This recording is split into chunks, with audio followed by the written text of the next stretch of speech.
Good afternoon, everyone. It's Pastor Maureen, and I'm bringing you our weekly update here from the Congregational Church of Amherst United Church of Christ. Just wanted to keep you updated on what's going on in our church while we're apart, especially in light of Governor Sununu's announcement last week about the plans for the New Hampshire state going forward. Many of you have been asking, okay, what is next? What's next for our church community? How are we going to think about gathering together again? The state is opening up gradually as businesses like campgrounds and golf courses and hair salons, much to everybody's joy, will continue to open little by little. And even restaurants will have some outdoor seating in a few weeks. That's the stay-at-home order 2.0. Governor Sununu has hinted that churches may be addressed in 3.0. But as of right now, the stay-at-home order is still in effect. Gatherings of over 10 are not allowed or prohibited.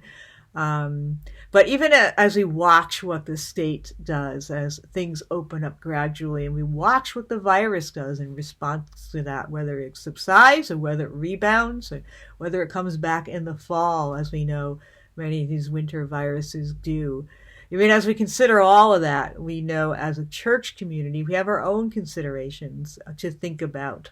Logistically, how we might gather in our sanctuary, how far apart we might need to be. Can we sing, given how much singing and projecting your voice can spread the virus, even through a mask? What the challenges might be keeping our sanctuary and our building sanitized and clean in between our worship services. So there are a lot of things like that to think about. We're also open to suggestions about what we might do over the summer if we are allowed to gather in smaller groups.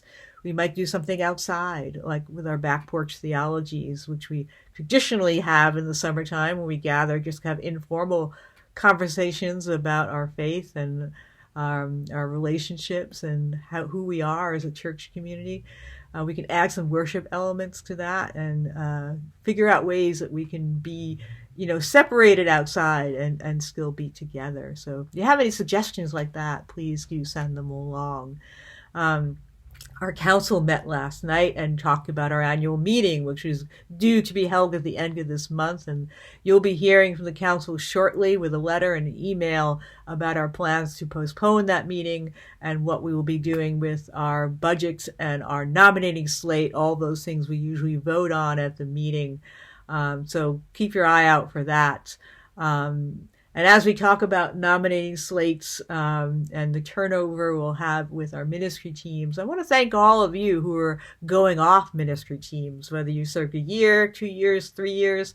Some of you have been on many more years than that. So whether you've been a deacon or part of the fellowship team or a trustee or on Christian Ed or any of our ministry teams, thank you for serving and giving of yourself to this community. And for those who've responded to the call in the last few weeks to come on to our ministry teams, thank you for doing that, for volunteering your time and your talent as well.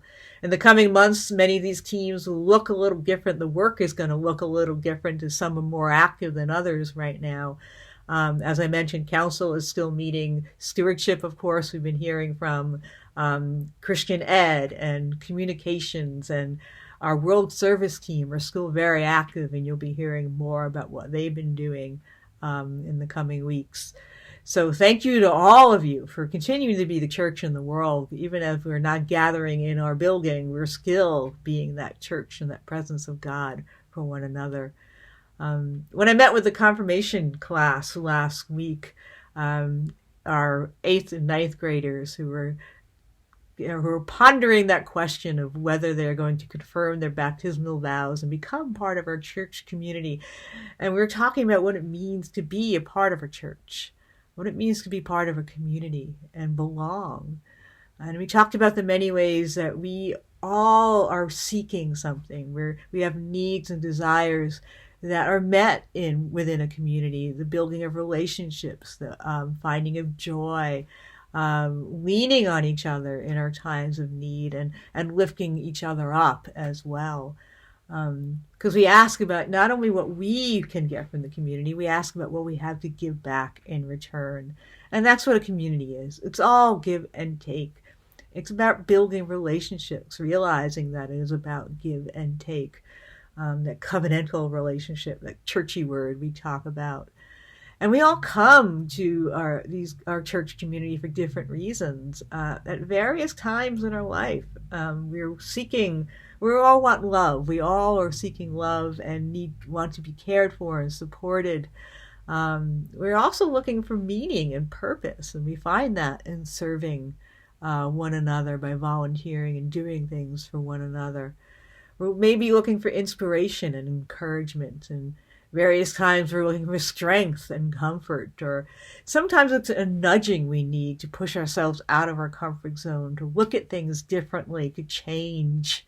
There's that word that all of us fear, or see ourselves and renew ourselves in a different way, and being a part of a church community and mixing with others that may not necessarily think the same way that we do, vote the same way that we do, believe the same way that we do, pushes ourselves to see things from another perspective and to grow.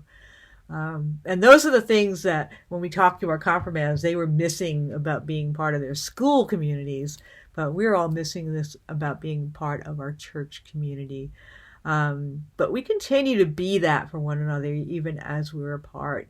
So I want to suggest that you continue to check in with one another. If you're thinking, oh, I haven't seen so-and-so for a while, or wonder how they're doing, give them a call, send them an email, write a text.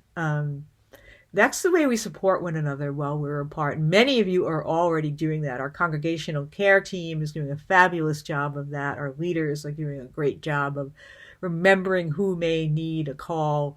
But if anyone can do that. So I encourage you, if you don't have a copy of our church directory, our latest one, it's available on our website in the member section. You do need a password to get in there, but you can just shoot Andrea an email and she'll send you a password, and you can just go through the directory, look at the names of the people that are part of our church and pray for them. Think about them, give them a call, let them know that you're thinking about them, and ask them if there's anything that you can do if you're able to get out to help. This is the way we are church together, even as we are apart. We are a community of God, a community of Christ, a community of family, and we will continue to be that for one another, even as we ponder how we may come together again in the coming months. So keep watching our Facebook page for updates like this one. Watch your email and your mail for the update from the council. And continue to be good to one another, continue to be safe, and God bless.